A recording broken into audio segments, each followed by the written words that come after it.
sec sur le gras. Il est le petit nouveau de l'équipe Citroën et François Duval profite de ses ultimes moments de répit pour parfaire une dernière fois la connaissance de sa nouvelle voiture. Je sais pas quel est le trip et lequel est l'essuie-glace, je me souviens plus, mais t'as les deux. C'est lequel l'essuie-glace? Pas de marqueur alors? Non, pas de marqueur en course. Sur le volant. Salut les mouches. Autre nouveauté de la saison, l'obligation faite aux équipages d'utiliser le système de protection Hans destiné à prévoir le coup du lapin. Après, il y a l'essayage, nouvelle saison, nouvelle combinaison. En principe, les combinaisons sont préformées, c'est-à-dire qu'elles sont bien quand tu t'assieds dans la voiture.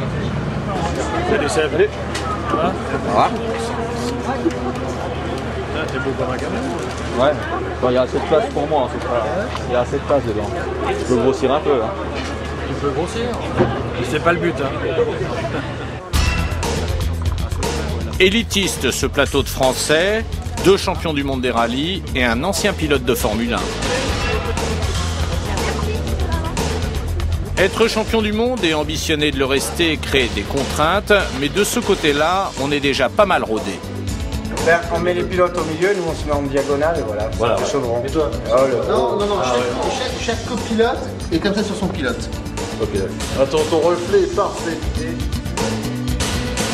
La journée va se terminer avec le premier briefing de l'année et les toutes premières consignes de course. Il est important que l'on ne perde pas de vue notre objectif, qui est bien entendu de battre les autres.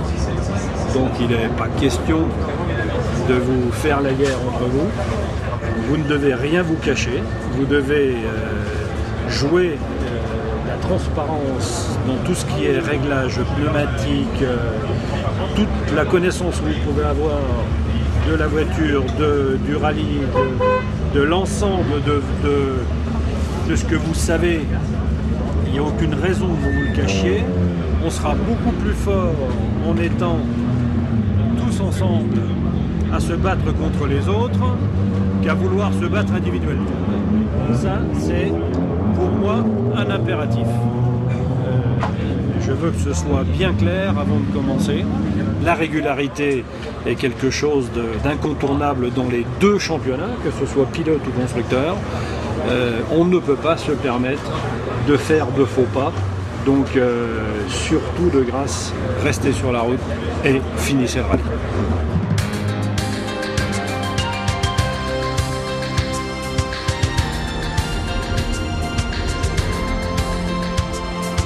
On entre très vite dans le vif du sujet ce matin car c'est la première épreuve chronométrée du rallye qui risque en priorité de poser problème. 100 mètres, t'as 5 virages comme ça quoi. Non, ça c'est 3D maintenant. Cet après-midi, c'est pas. Moi je dis la première, faut la passer. Hein. Alors si on doit, je sais pas trop, on hésite entre 2 gommes, entre 130K et 183D. Tout conseil est le bienvenu, surtout quand il émane d'un habitué à la fois de la maison et du rallye de Monte-Carlo. Le pousse pas, le pousse pas.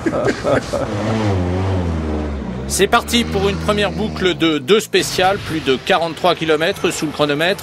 Et très rapidement, les inquiétudes vont être levées puisque les Doxara réalisent un doublé dans la première spéciale, Loeb devant Duval, avant de se placer aux 2 et 3e places dans la seconde. Duval est cette fois-ci devant Loeb. Qu'importe, la main est déjà un peu mise sur le rallye, la concurrence subit et Sébastien Loeb a vite retrouvé ses réflexes.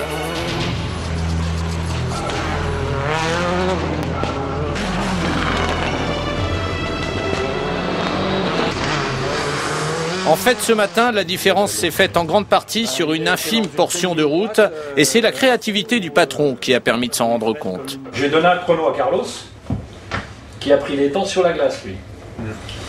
Donc, sur 1 minute 13, toi tu mets 1 minute 13 pour faire la portion de glace. Solberg met 12 secondes de plus. Martin 16 secondes. Gronholm 13 secondes et Duval 10 secondes. C'est là où tu leur en colles le plus.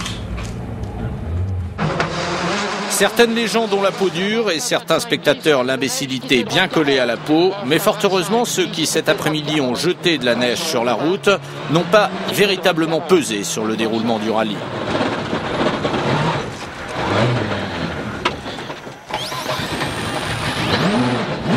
on ne s'énerve pas. Léger droite-gauche 80. Duval fait un gros tête à queue apparemment. Ah oui. Moteur calé. Lui aussi, Seb, il fait un tête à queue. Droite 80 léger glace. Seb, il fait un tête à queue. Martine fait un tête à queue. Grenolm, je ne crois pas. Et gauchy.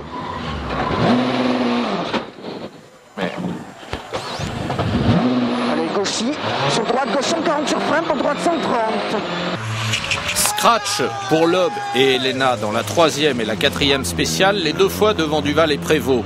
L'affaire tourne aujourd'hui à la démonstration et c'est en leader, en large leader même, que les équipages Citroën regagnent Monaco ce vendredi soir.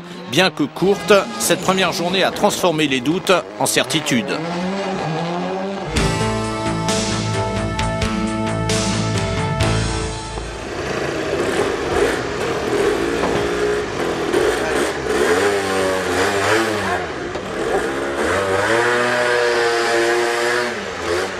Mal à m'endormir et puis réveillé à 4 heures.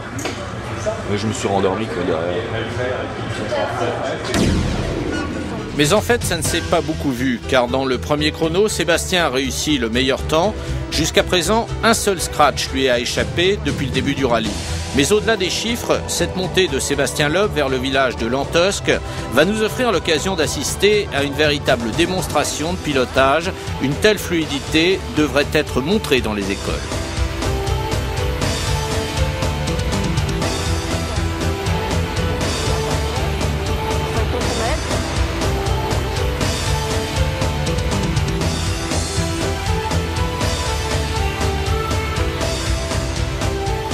Duval lui aussi va enfoncer le clou en signant encore une fois le 2e temps, son 5e en 5 chronos. Nous ne sommes qu'au tiers du rallye et déjà s'esquisse une ébauche de consigne.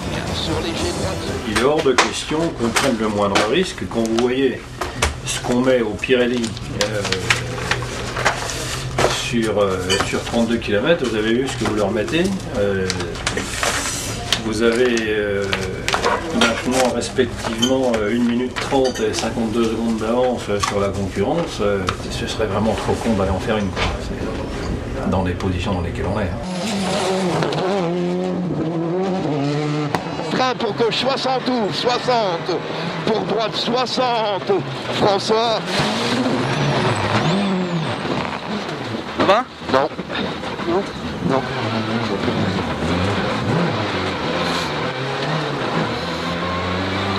Non.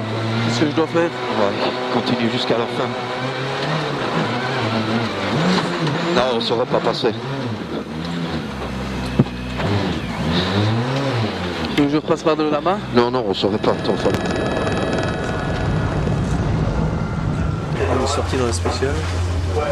Et apparemment, Stéphane a mal aux jambes. Il a dû taper dans la porte de ce côté. Stéphane Prévost sera emmené à l'hôpital de Nice où ne sera diagnostiqué qu'un gros hématome. La spéciale sera neutralisée comme le sera d'ailleurs la suivante, à la suite cette fois-ci d'une sortie de route de Armin Schwartz. Sébastien Loeb est plus que jamais leader du rallye, mais la presse, elle, est venue chez Citroën pour rencontrer François Duval. La voiture, je suis sorti pas sur un piège, ni une plaque de glace, ni un truc con que mes ouvreurs auraient oublié de mettre ou que moi que j'avais pas respecté la note. Donc on est arrivé, c'était un freinage assez bosselé et la voiture a touché pas mal sur le protège-carter et là j'ai de suite perdu le contrôle, j'ai essayé de la rattraper mais j'étais en travers un peu dans la gravette, dans le gravier et on a percuté le poteau qui était quand même assez solide. Je le pardonne en partie compte tenu des circonstances. Voilà. Ce qui est important, c'est de ne pas... Une connerie, tout le monde peut en faire. Ce qui est important, c'est de ne pas les refaire. Il reste jusqu'à la fin de cette 2e journée 47 km chronométrés à parcourir. Et ces 47 km, Sébastien et Daniel vont les mettre à profit pour éloigner définitivement toute menace.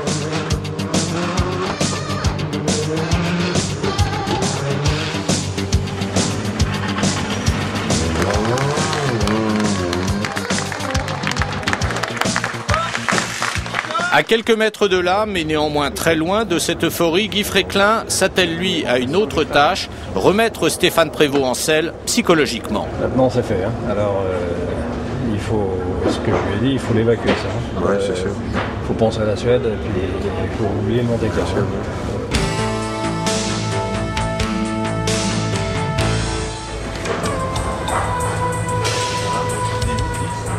Durant les 120 km de cette dernière étape, il faudra impérativement tout surveiller, à bord de la voiture, mais aussi au bord des routes.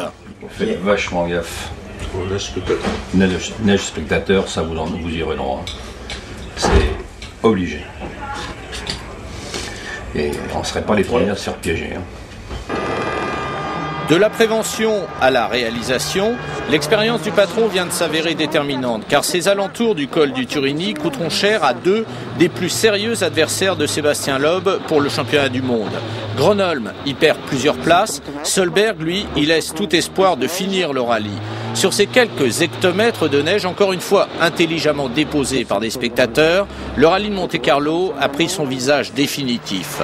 Le pont des Miolans, Toudon, Saint-Antonin ne sont désormais plus que des points de passage vers le port de Monaco, vers une troisième victoire en principauté, vers une nouvelle place de leader au championnat du monde.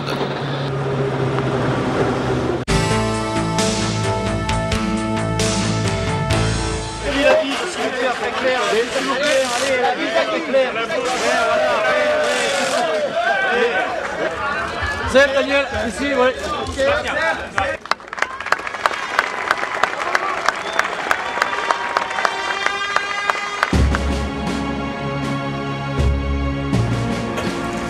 On la recommence bien celle-là. On s'en lasse pas de ça.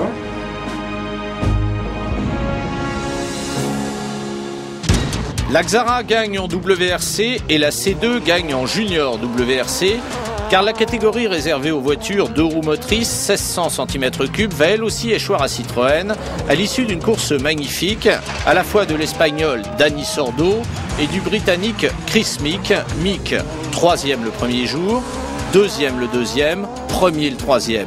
Pour sa deuxième course au niveau mondial, la C2 remporte sa première victoire. Ça rappelle un peu les débuts de Xara. Ça pourrait devenir une marque de fabrique de la maison.